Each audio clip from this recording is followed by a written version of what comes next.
The sea outside Flagler Coast had moods like living things. Some days it gleamed, a sheet of hammered silver, docile enough to lull merchants into believing the world was tame.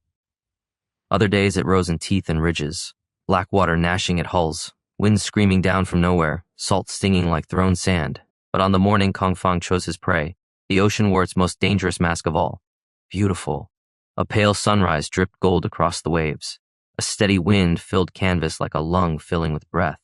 Gulls circled and argued overhead, shrieking at one another, as if nothing in the world could truly go wrong.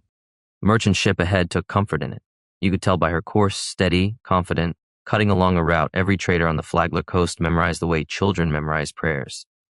The vessel's sails were full, her deck busy with men who moved like they had nothing to fear but time. Kong Fang watched her through a spyglass from the shadowed lip of his own deck, one boot planted on the rail like the sea itself belonged beneath his heel. He looked ordinary at first glance, if you ignored the way everyone around him moved when he shifted, the way laughter died near his shoulder, the way his crew's eyes flicked to him the way compasses flicked to north. He was tall, but not towering, broad in the shoulders, but not hulking, dark hair tied back, dark eyes that didn't waste their heat on things like mercy. His coat was a patchwork of old victories, salt-stained seams, reinforced cuffs, a collar that had been mended so many times it looked like a scar. And his smile, it wasn't the grin of a man who enjoyed violence. It was the grin of a man who enjoyed control. 2 bells, murmured the first mate beside him, a wiry sailor named Jax who always smelled faintly of tar and citrus peel. Wind's with us. We can take her in 20 minutes. Kong Fang lowered the glass slowly, as if the ship ahead were merely a thought he could set down whenever he pleased. We take her sooner. Jax's brow furrowed. Sooner means louder.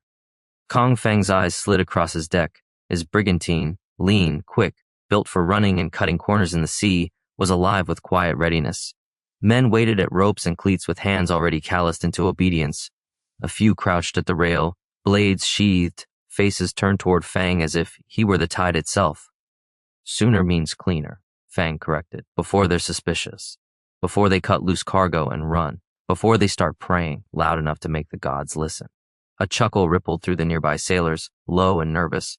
They were cruel men, most of them, or desperate, or simply too long at sea to keep soft edges. Fang did not recruit saints. He recruited hunger. He strode forward, coats snapping behind him, and the crew parted without being told. He spoke as if he didn't need volume to be heard. Rig the false flag. One of the deckhands, a boy with a pocked face and a grin too eager, scrambled up the lines toward the mainmast. Above, a folded banner unfurled, the pale blue and white of a coastal